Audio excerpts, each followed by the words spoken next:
আসসালামু আলাইকুম। আরও একটি ভিডিওতে আপনাদের স্বাগতম। ভিডিওটিতে রমজান মাসের গুরুত্ব এবং ডক্টর জাকির নায়েকের সঙ্গে বিশেষ আলোচনা নিয়ে একটি অনুষ্ঠান অনুষ্ঠিত হয়েছে। অনুষ্ঠানে মুসলিম সম্প্রদায়ের জন্য রমজান উদযাপন, ইসলাম গ্রহণের গুরুত্ব এবং ধর্মীয় নীতির উপর আলোকপাত করা হয়েছে। দর্শকদের জন্য এটি একটি শিক্ষামূলক ও উৎসাহব্যঞ্জক অনুষ্ঠান হতে চলেছে। তাহলে প্রিয় দর্শক, ভিডিওটি সম্পূর্ণ দেখুন এবং মহামূল্যবান এই আলোচনাটি থেকে শিক্ষা গ্রহণ করুন। তো আর দেরি কেন, এখনই শুরু করা যাক। নবী তিনি রমজান মাস ছাড়া অন্য কোনো মাসেই সবগুলো দিন রোজা থাকতেন না, আর অন্যান্য মাসগুলোর মধ্যে শাবান মাসে তিনি সবচেয়ে বেশি রোজা রাখতেন। তাহলে এই হাদিস থেকে আমরা জানতে পারি যে নবী মুহাম্মদ সাল্লাল্লাহু আলাইহি সাল্লাম পবিত্র রমজান মাসকে স্বাগত জানানোর জন্য তার আগের মাসে অন্যান্য মাসের চেয়ে বেশি রোজা রাখতেন, আর সেটা হচ্ছে শাবান মাস। এভাবে আমাদের নবী রমজান মাসের জন্য প্রস্তুতি নিতেন। এছাড়াও আপনারা দেখবেন আরেকটা সহিহ হাদিস আছে তিরমিজিতে, অধ্যায় নম্বর 50, হাদিস নম্বর 3451, বলা হয়েছে যে তালহা রাদিয়াল্লাহু আনহু তিনি তার বাবার উদ্ধৃতি দিয়ে বলেছেন যে উনার বাবা, তার মানে তালহার দাদা, তিনি বলেছেন যখনই আমাদের নবী নতুন চাঁদ দেখতেন তখনই আল্লাহর কাছে দোয়া করতেন আর বলতেন, হে আল্লাহ, এই মাসে আমাদের রহমত করো। তখন তিনি সেই মাসের নামটা বলতেন, তারপর বলতেন, এই মাসে তুমি আমাদের বিশ্বাসের পথে অটল রাখো। এভাবে আমাদের নবী আল্লাহ সুবহানাহু ওয়া তাআলার কাছে দোয়া করতেন যখনই তিনি নতুন মাসের চাঁদ দেখতেন। শুধু রমজান মাসের নতুন চাঁদ দেখলে যে তিনি এভাবে দোয়া করতেন তা নয়, সব মাসের নতুন চাঁদ দেখলে তিনি এটা করতেন। আর তিনি পবিত্র রমজান মাসে বিশেষভাবে যেটা করতেন সেটা হচ্ছে তিনি এই পবিত্র মাসের আগমনের কথা লোকজনকে জানিয়ে দিতেন। আর এটার উল্লেখ আছে মুসনাদ আহমদে, খণ্ড নম্বর 2, পৃষ্ঠা নম্বর 230, হাদিস নম্বর 7148, যে নবী মুহাম্মদ সাল্লাল্লাহু আলাইহি সাল্লাম তিনি লোকজনকে বলতেন যে তোমরা সবাই শোনো, এই রহমতের মাস এখন তোমাদের সামনে, আর আল্লাহ সুবহানাহু ওয়া তাআলা আদেশ দিয়েছেন যে এই মাসে তোমরা রোজা রাখবে, আর বেহেশতের দরজা এই পবিত্র মাসে খোলা থাকবে, দোজখের দরজা বন্ধ হয়ে যাবে, শয়তানের সময় শেকলে বাঁধা থাকবে, আর এই পবিত্র মাসে একটা রাত থাকবে যেটা 1000 মাসের চেয়েও অনেক উত্তম। যদি কেউ এই মাসে আল্লাহ সুবহানাহু ওয়া তাআলার রহমত থেকে বঞ্চিত হয়ে যায়, সে আসলে একজন হতভাগ্য। তাহলে এখানে আমরা জানতে পারলাম যে নবী মুহাম্মদ সাল্লাল্লাহু আলাইহি সাল্লাম কিভাবে এই মাসকে স্বাগত জানাতেন। তিনি তখন লোকজনের কাছে এই পবিত্র মাস আগমনের সুসংবাদটা পৌঁছে দিতেন। মাশাআল্লাহ। এবার আপনার কাছে পরের প্রশ্নটা হচ্ছে, রমজান মাস কাছাকাছি আসলে তখন আমাদের কি করা উচিত? প্রথমে আমরা যেটা করব সেটা হলো আমরা আল্লাহ তাআলাকে ধন্যবাদ জানাবো যে আমরা আরো একবার এই আশীর্বাদের রমজান মাসকে আমাদের সামনে পাচ্ছি। আমরা আল্লাহকে ধন্যবাদ জানাবো তার দয়ার জন্য, আর এই মাসে আমরা ক্ষমা প্রার্থনা করব যাতে করে আমাদের অতীতের সব গুনাহ মাফ করা হয়। আমরা আল্লাহ তাআলাকে ধন্যবাদ জানাবো তিনি যে নিয়ামতগুলো দিয়েছেন, সেজন্য যে রহমত দিয়েছেন, যে ভালোবাসা দিয়েছেন, এটা সবচেয়ে সেরা মাস। আর আল্লাহ তাআলা পবিত্র কোরআনে বলেছেন, সূরা বাকারা অধ্যায় নম্বর 2, আয়াত নম্বর 185, বলা হয়েছে, শাহরু রমজান আল্লাযী উনজিলা ফীহিল কুরআন হুদাল লিন-নাস ওয়া বায়িনাতিন মিনাল হুদা ওয়াল ফুরকান, যার অর্থ হলো এই রমজান মাসে পবিত্র কোরআন অবতীর্ণ হয়েছে মানুষ জাতির পথের দিশারি হিসেবে, সৎপথের স্পষ্ট নিদর্শন এবং সত্য আর মিথ্যার পার্থক্যকারী রূপে। এছাড়াও আল্লাহ তাআলা পবিত্র কোরআনে বলেছেন, সূরা বাকারা অধ্যায় নম্বর 2, আয়াত নম্বর 183, আল্লাহ বলেছেন, ইয়া আইয়ুহাল্লাযীনা আমানু হে মুমিনগণ, কুতিবা আলাইকুমুস সিয়াম কামা কুতিবা আলাল লাযীনা মিন ক্বাবলিকুম লাআল্লাকুম তাত্তাকুন, অর্থাৎ হে মুমিনগণ, তোমাদের জন্য সিয়ামের বিধান দেওয়া হলো যেমন বিধান তোমাদের পূর্ববর্তীগণকে দেওয়া হয়েছিল, যাতে করে তোমরা শিখতে পারো আত্মসংযম। এখানে আরবি শব্দটা হলো তাত্তাকুন, এটা তাকওয়ার সমার্থক, যাতে করে তোমরা আল্লাহ তাআলাকে মেনে চলো, যাতে শিখতে পারো ধার্মিকতা, শিখতে পারো ন্যায়নিষ্ঠতা। তাহলে এই মাসে একজন মানুষ আরো বেশি ন্যায়নিষ্ঠ হতে পারে। এই পবিত্র মাসে আমাদের তাকওয়া সর্বোচ্চ স্তরে থাকতে পারে। আর এই রমজান মাসকে বলা যায় আমাদের জন্য একটা অ্যানুয়াল ট্রেনিং। এটাকে বলা যায় আমাদের শরীরের এক ধরনের সার্ভিসিং। আমরা জানি যে কিভাবে বিভিন্ন যন্ত্রপাতি আর মেশিনারির সার্ভিসিং করা হয়, হয়তো 3 মাসে একবার বা বছরে একবার। এখন আপনি এভাবে বলতে পারেন যে মানুষের শরীরটা পৃথিবীর মধ্যে সবচেয়ে সেরা যন্ত্র, তাহলে তো এই যন্ত্রেরও সার্ভিসিং দরকার হয়। আর রমজান হলো মানুষের শরীরের অ্যানুয়াল সার্ভিসিং এর মাস। এই হলো মানুষ জাতির জন্য আধ্যাত্মিক আর নৈতিক ট্রেনিং এর মাস। এভাবে আমাদের শরীর, মন এবং আত্মা বিশুদ্ধ হয়ে যাচ্ছে। এই পবিত্র মাসে আমরা আমাদের তাকওয়া বাড়াতে পারি, আমাদের ধৈর্য বাড়াতে পারি, পবিত্র কোরআন থেকে বিভিন্ন উপকারিতা আর দিক নির্দেশনা পেতে পারি। সুবহানাল্লাহ, জাযাকাল্লাহ খায়ের। সুন্দর বলেছেন। পরের প্রশ্ন, রমজান মাস কাছাকাছি আসলে আমাদের যে কাজগুলো করা উচিত সে ব্যাপারে আপনি পিস টিভি দর্শকদের কি উপদেশ দেবেন? আমি উপদেশ দেব যে প্রত্যেক মুসলিম পুরুষ বা নারী এই রমজান মাসে এই ব্যাপারে দৃঢ় সিদ্ধান্ত নেবে যে তারা এই আশীর্বাদের মাসে, রমজান মাসে প্রতিটা দিনই রোজা রাখবে। আর আমরা চেষ্টা করব যাতে এই মাসের সব উপকারিতা নেওয়া যায়। এই আশীর্বাদের মাসে আমরা একটা মিনিটও তুচ্ছ বা সামান্য কাজে ব্যয় করব না। এই মাসে আমরা যতটা পারি আল্লাহ সুবহানাহু ওয়া তাআলাকে স্মরণ করব, আমরা তার কাছে দয়া ভিক্ষা করব, তার কাছে ক্ষমা প্রার্থনা করব। আমরা চেষ্টা করব যাতে তার ভালোবাসা পেতে পারি। আর এই সময়ে বাড়ানোর চেষ্টা করব আমাদের ধার্মিকতা, আমাদের ন্যায়নিষ্ঠতা, আমাদের ধৈর্য। আর আমাদের নবী মুহাম্মদ সাল্লাল্লাহু আলাইহি ওয়াসাল্লাম বলেছেন, সহিহ বুখারী খণ্ড নম্বর 3 বুক অফ ফাস্টিং হাদিস নাম্বার 1903, আমাদের নবী মুহাম্মদ সাল্লাল্লাহু আলাইহি ওয়াসাল্লাম বলেছেন, যদি কেউ মিথ্যে কাজ আর মিথ্যে কথা থেকে বিরত না থাকে, আল্লাহ সুবহানাহু ওয়া তাআলা তার খাদ্য গ্রহণ বা পানীয় গ্রহণ থেকে বিরত থাকাটাও দেখবেন না। তার মানে যদি কোনো লোক মিথ্যে কাজ এবং মিথ্যে কথা বলা বাদ না দেয়, আল্লাহ তাহলে তার পানাহারে বিরত থাকাটাকে কোনো গুরুত্ব দেবেন না। তার মানে আপনার রোজাটা গ্রহণযোগ্য হবে না যদি না মিথ্যে কাজ আর মিথ্যে কথা থেকে বিরত থাকেন। আমাদের প্রিয় নবী মুহাম্মদ সাল্লাল্লাহু আলাইহি ওয়াসাল্লাম তিনি আরো বলেছেন, এটাও একটা সহিহ হাদিস যেটা উল্লেখ করা হয়েছে মাসনাদ আহমদে খণ্ড নম্বর 2 পৃষ্ঠ নম্বর 230, হাদিস নাম্বার 7148। এই হাদিসটা এছাড়াও আছে সুনান আল নিসাইতে অধ্যায় নম্বর 5 হাদিস নাম্বার 2106। সেখানে আমাদের নবী মুহাম্মদ সাল্লাল্লাহু আলাইহি ওয়াসাল্লাম বলেছেন, সবাই শোনো, রহমতের মাস রমজান তোমাদের সামনে। আল্লাহ তাআলা আদেশ দিয়েছেন যে এই মাসে তোমরা রোজা রাখবে আর বেহেশতের দরজা খোলা অবস্থায় থাকবে এই পবিত্র মাসে, এবং দোজখের দরজা বন্ধ থাকবে। শয়তান এই সময়ে শিকলে বাঁধা থাকবে।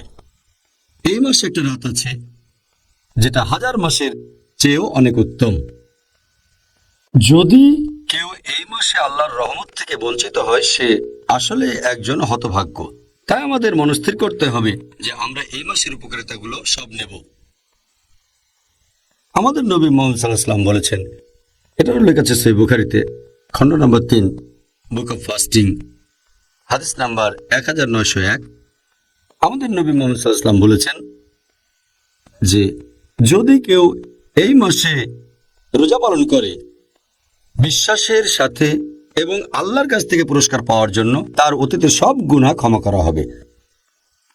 তার মানে আমরা যদি আন্তরিকতার সাথে এই মাসে রোজা রাখতে পারি, আল্লাহর কাছ থেকে পুরস্কার পাওয়ার জন্য আমাদের অতীতের সব গুনাহ ক্ষমা করা হবে। চিন্তা করেন, এভাবে খুব সহজেই আমরা অতীতের সব গুনাহ থেকে ক্ষমা পেতে পারি।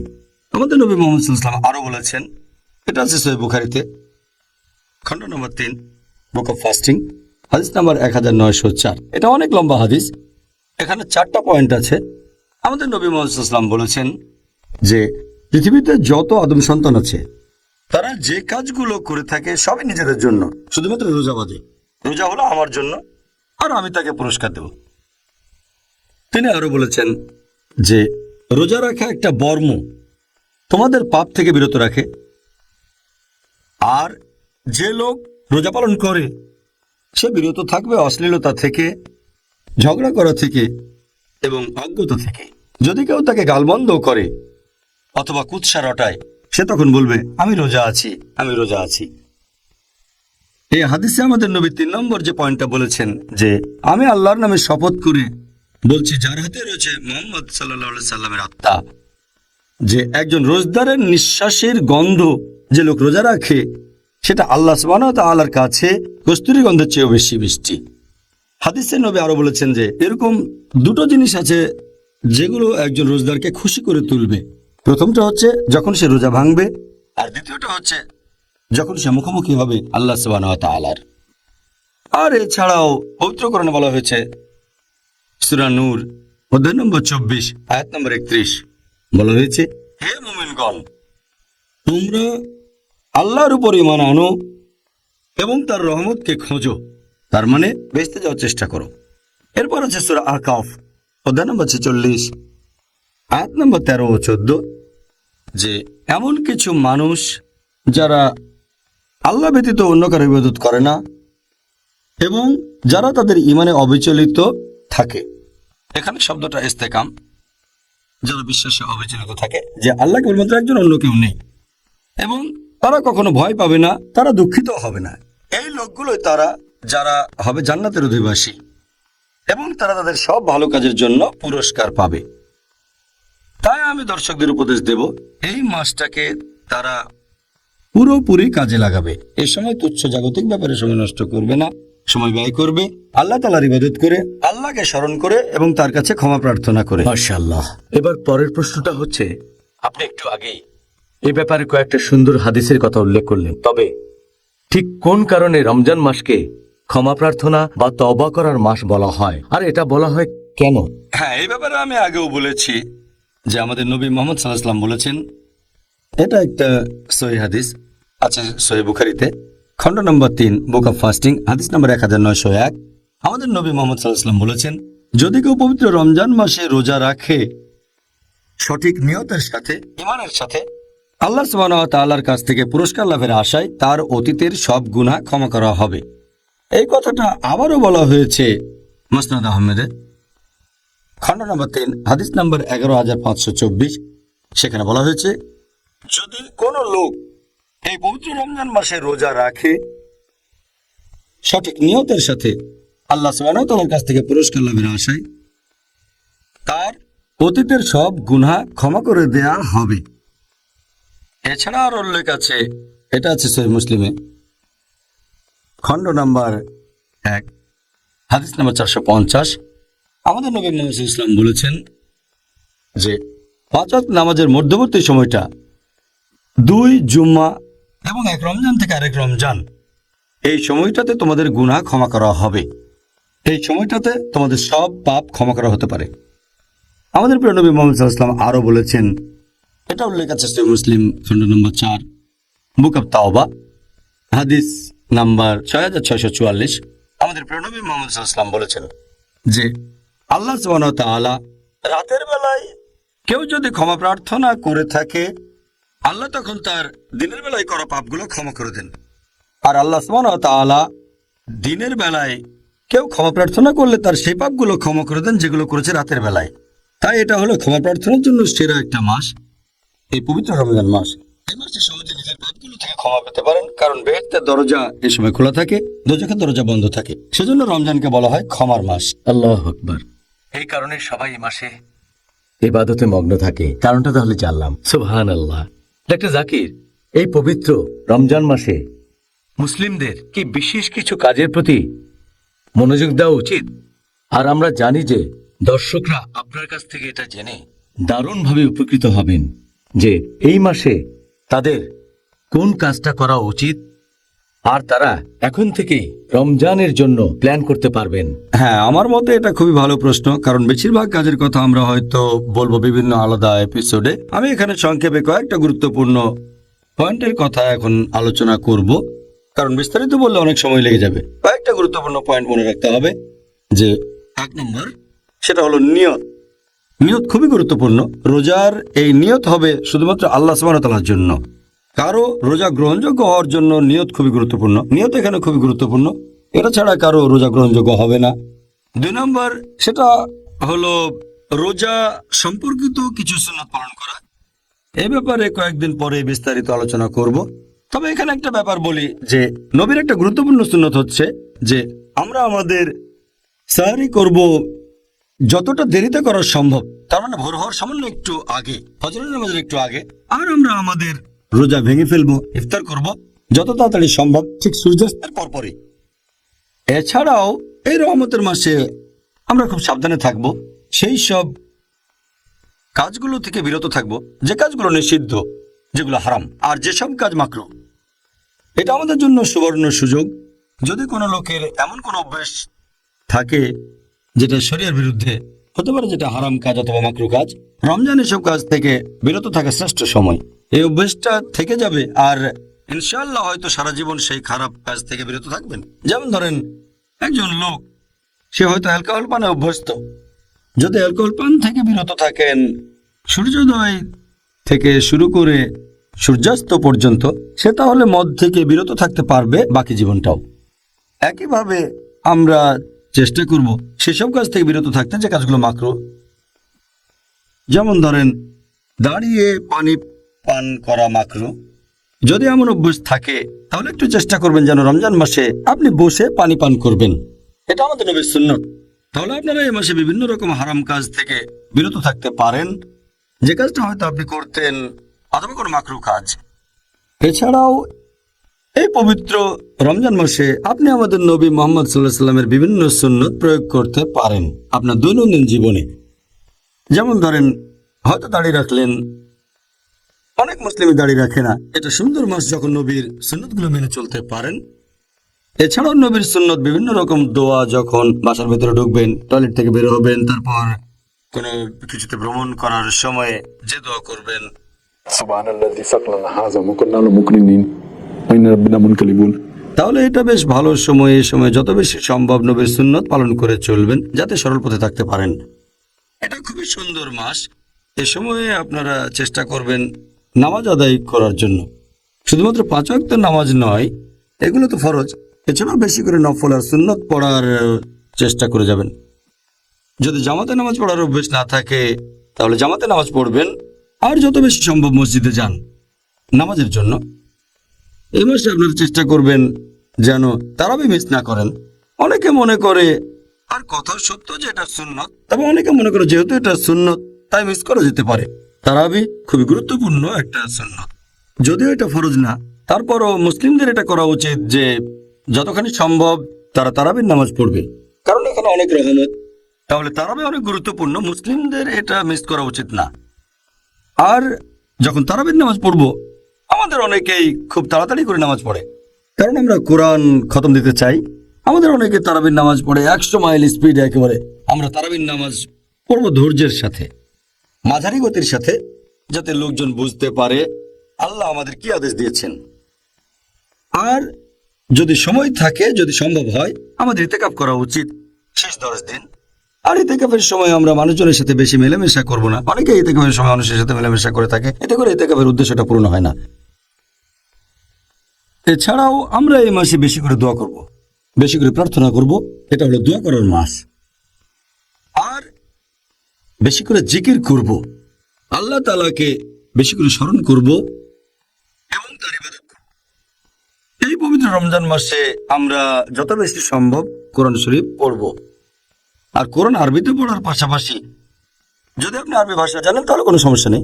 যদি আরবি না জানেন তাহলে সেই ভাষায় পবিত্র কোরআনের কোনো অনুবাদ পড়েন যে ভাষাটা সবচেয়ে ভালো বোঝেন। যদি ইংরেজি ভালো বোঝেন ইংরেজিতে পড়েন, উর্দু ভালো বুঝলে উর্দুতে পড়েন, যেটা ভালো বোঝেন সেই ভাষায় অনুবাদ পড়েন। তবে কোরআন পাঠ করার সময় এই জন্য অবশ্যই সওয়াব পাবেন। এ সময় কোরআনের অনুবাদটাও পড়তে হবে, যাতে করে আল্লাহ সুবহানাহু ওয়া তাআলার নির্দেশগুলো প্রয়োগ করতে পারেন। যদি সম্ভব হয় প্রতি 7 দিনে একবার কোরআন পাঠ করেন, অথবা প্রত্যেকদিন অন্তত 1 পারা কোরআন পড়েন, তাহলে এই রমজান মাসে অন্তত পক্ষে একবার পবিত্র কোরআন খতম দিতে পারবেন। এই মাসে যত বেশি সম্ভব আপনারা হাদিস পাঠ করবেন, তবে খেয়াল রাখবেন যেন সহিহ হাদিস পাঠ করেন। আর হাদিসের উপরে সবচেয়ে ভালো গ্রন্থ হচ্ছে সহিহ আল বুখারী, তারপর সহিহ মুসলিম। অন্যান্য কুতুবে সিত্তাও পড়ে দেখতে পারেন, তবে যেন সহিহ হয়। এছাড়াও নবী মুহাম্মদ সাল্লাল্লাহু আলাইহি ওয়াসাল্লামের জীবনীর উপরে বই পড়েন। এরপর দেখবেন যদি আপনারা যাকাত না দেন তাহলে যাকাত আদায় করবেন, কারণ এটা বাধ্যতামূলক দান। প্রত্যেক ধনী লোক যাদের সঞ্চয় নিসাব লেভেলের উপরে 85 গ্রাম স্বর্ণের চেয়ে বেশি, তাহলে সে তার সঞ্চয় থেকে 2.5% প্রতি হিজরি বছরে যাকাত হিসেবে দান করবে, যাকাত দেবেন। অনেক মানুষ তারা সঠিকভাবে জাকাতের হিসেব করে না। এখানে খেয়াল রাখবেন যাতে জাকাতটা সঠিকভাবে হিসাব করেন, আর কম দেওয়ার চেয়ে বেশি দেওয়াটা অনেক বেশি ভালো। তাই সঠিকভাবে হিসাব করুন, খেয়াল রাখবেন যেন জাকাত দেয়া হয়। এই রমজান মাস হচ্ছে উদারতার মাস, এটা সাদকার মাস। এই মাসে বেশি বেশি দান করবেন আপনারা। আর এটা ছাড়াও আপনাদের খেয়াল রাখতে হবে যে এই পবিত্র মাসে আমরা হাসি খুশি থাকব। মুসলিমদের অনেকেই এ সময় দেখায় ম্লান, দেখায় মনমরা। আমরা এই সময় হাসি খুশি থাকবো আর আমাদের পরিবারকে বেশি করে সময় দেব। অনেক সময় পরিবারকে অবহেলা করি, এই সময় খেয়াল রাখবো যাতে পরিবারকে বেশি সময় দিতে পারি আর এই সবগুলো কাজ করতে পারি একসাথে। এছাড়াও আমরা হুসনে সুলুক করব অন্যান্য লোকজনের সাথে। তার মানে এই সময় অন্য মানুষের সাথে কথা বলবো আমরা দয়ার সাথে, ভালোবাসা দিয়ে, যত্নের সাথে। যদি তারা কোনো ভুল করে তাহলে ক্ষমা করে দেব, যেহেতু এটা ক্ষমার মাস। আপনি কারো কাছে ভুল করে থাকলে তার কাছে ক্ষমা চাইবেন। আশেপাশের মানুষের সাথে মেলামেশা করবেন ভালোবাসা আর যত্নের সাথে। এছাড়াও করব তাফাক্কুর, তার মানে বিভিন্ন জিনিস বিবেচনা করা। খেয়াল রাখবেন যেন রমজান মাস নিয়ে আপনার প্ল্যানটা সঠিক হয়। আর খেয়াল রাখবেন যেন সময় নষ্ট না করেন, 1 মিনিটও না, এমনকি সেকেন্ডও না। এটা হলো অর্জন করার মাস। আর এছাড়াও এই রমজান হলো আত্মোন্নয়নের জন্য সবচেয়ে সেরা মাস। এছাড়াও আমরা চেষ্টা করব যেন এই মাসে ইসলাহ দিতে পারি অন্যান্য মুসলিম ভাই বোনদের কাছে। এটা দাওয়া দেওয়ার জন্য সেরা মাস, তার মানে অমুসলিমদের কাছে ইসলামের বাণী পৌঁছে দেয়া। তাই আমি মুসলিম ভাই বোনদের অনুরোধ করব যে আপনারা সঠিকভাবে এই মাসের প্ল্যানটা করবেন আর খেয়াল রাখবেন যেন এই মাসের প্রত্যেকটা সেকেন্ডকে কাজে লাগাতে পারেন। আমিন। ডক্টর জাকির, তাহলে এই রমজান মাস হলো আমাদের জন্য একটা সুযোগ।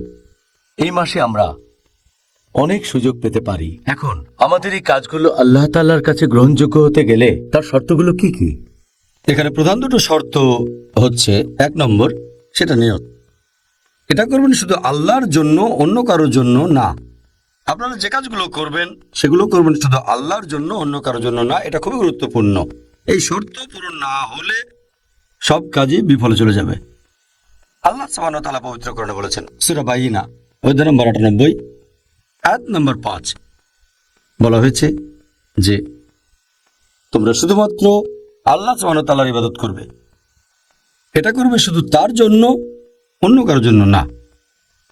এছাড়া উল্লেখ করা আছে সূরা ইনসান অধ্যায় নম্বর 76 9 নম্বর আয়াত, বলা হয়েছে যে তোমাদের আহার দিয়েছি আল্লাহ সন্তুষ্টি লাভের জন্য, যাতে আল্লাহ সুবহানাহু ওয়া তাআলা খুশি হন। আমরা তোমাদের নিকট থেকে কোনো পুরস্কারও চাই না, কোনো প্রতিদানও চাই না। তার মানে যদি কাউকে খাওয়ান, সেটা করেছেন আল্লাহ সন্তুষ্টি লাভের জন্য, সেটার বদলে কোনো রকম পুরস্কার অথবা প্রতিদান আশা করেননি। এটা খুবই গুরুত্বপূর্ণ ব্যাপার, মনে রাখবেন। আপনার সব কাজ হবে আল্লাহর সন্তুষ্টি লাভের জন্য, এটা খুবই গুরুত্বপূর্ণ ব্যাপার।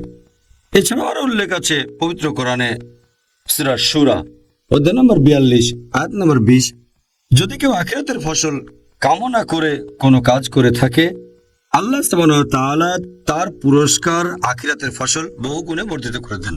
আর যদি কেউ দুনিয়ার ফসল কামনা করে কোনো কাজ করে থাকে, দুনিয়ার আশা করে, আল্লাহ তার জন্য দুনিয়ায় কিছু দেবেন কিন্তু আখিরাতে তার জন্য কিছু থাকবে না।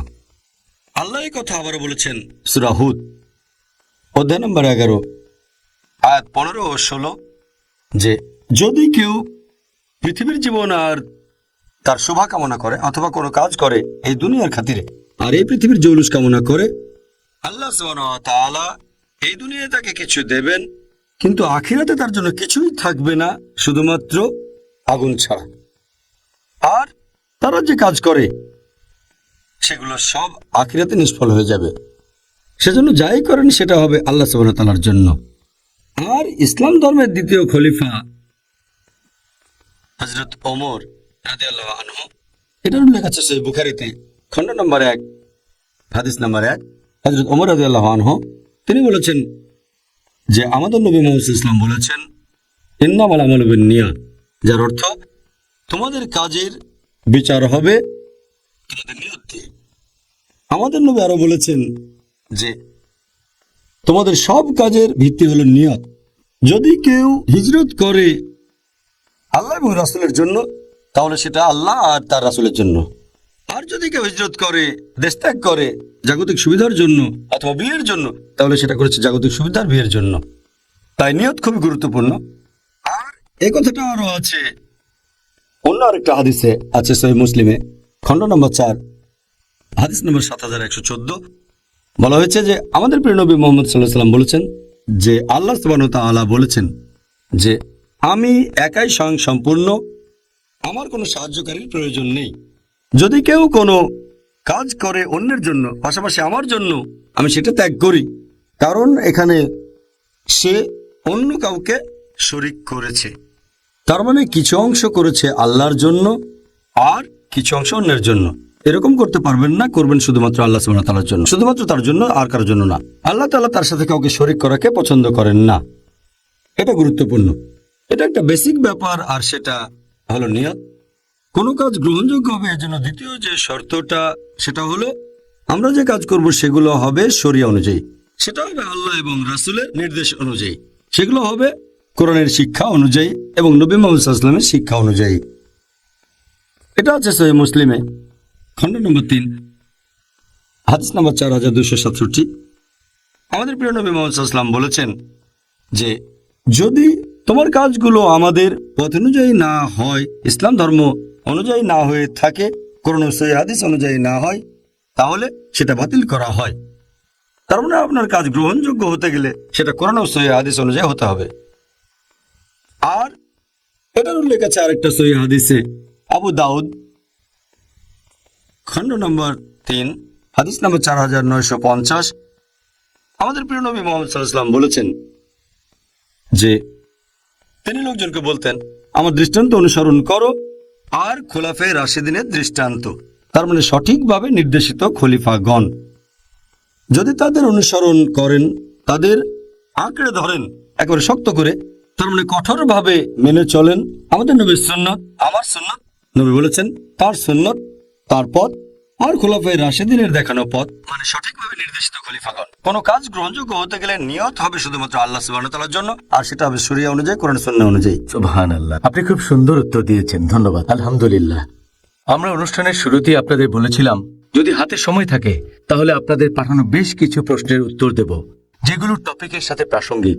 আজকে হাতে কিছু সময় আছে, তাহলে ডাক্তার জাকির, যে মানুষজন সাধারণত একটা কথা বলে রমজান মাসকে স্বাগত জানায়, রমজান মুবারক, কিছু মানুষ বলে এটা বিদআত, আবার কেউ বলে এটা সুন্নত, এই ব্যাপারে আপনি কি বলবেন? কোন মাসকে স্বাগত জানানো ভালো, আলহামদুলিল্লাহ। আর আমাদের নবী সবসময় লোকজনকে জানিয়ে দিতেন এই মাসের ব্যাপারে। এ ব্যাপারে আমি আগেও বলেছি যে আমাদের নবী মুহাম্মদ সাল্লাল্লাহু আলাইহি ওয়াসাল্লাম, এটার উল্লেখ আছে মুসনাদ আহমদ খণ্ড নম্বর 2 পৃষ্ঠা নম্বর 230 হাদিস নম্বর 7148। এছাড়াও এই হাদিসটা আছে সুনান আল নিসায়ে অধ্যায় নম্বর 5 হাদিস নম্বর 2106, যে আমাদের নবী মুহাম্মদ সাল্লাল্লাহু আলাইহি ওয়াসাল্লাম রমজান মাসের আগমনের কথা সবসময় লোকজনকে জানিয়ে দিতেন যে রমজান মাস সামনে। আমাদের নবী সে সময় লোকজনের উদ্দেশ্যে বলতেন, সবাই শোনো, রহমতের মাস রমজান এখন তোমাদের সামনে, আর আল্লাহ সুবহানাহু ওয়া তাআলা তোমাদের আদেশ দিয়েছেন যে তোমরা এই মাসে রোজা রাখবে। তাহলে নবী এই মাসকে স্বাগত জানাতেন, তিনি মানুষকে শুভেচ্ছা জানাতেন। একইভাবে আজকে যদি আপনি শুভেচ্ছা জানান, নবী বলতেন রহমতের মাস তোমাদের সামনে। যদি কেউ বলে রমজান মুবারক, এই রমজান মুবারক কথাটা ভারতীয় উপমহাদেশে বেশি ব্যবহার করা হয়, ভারতীয়রা বলে, পাকিস্তানিরা বলে, কারণ এই শব্দ মুবারক, বারকা হলো একটা আরবি শব্দ, বারকা মানে আশীর্বাদ, আর এই মাসটা আসলে রহমতের মাস। কিন্তু ভারতীয় আর পাকিস্তানিরা যখন এই মুবারক শব্দটা বলে, তারা এটা বলে অভিনন্দন জানানোর জন্য। কেউ পরীক্ষায় পাশ করলে উর্দুতে তাকে মোবারক দেওয়া হয়, এটা কিন্তু এসেছে আরবি শব্দ বারকা থেকে। তাই রমজান মাস আসলে তারা বলে রমজান মুবারক, তার মানে এটা হলো আশীর্বাদের মাস, অথবা এক ধরনের অভিনন্দন জানানো, অন্যকে শুভেচ্ছা জানানো যে রহমতের মাস আমাদের সামনে। তাই আমার মতে এটা বিদা নয়, একটা মাসকে স্বাগত জানানো যায়। এটা ভালো যে এই মাসকে আশীর্বাদের মাস বলছেন আর অন্য মানুষকে জানিয়ে দিচ্ছেন, তাদের বলছেন যে এই মাসে অনেক আশীর্বাদ পেতে পারেন। তাই আমার মতে এটা বিদা নয়। তবে কিভাবে শুভেচ্ছা জানাচ্ছেন, যেভাবে বলছেন, সেটা হলো মুবারক, তার মানে ঐচ্ছিক।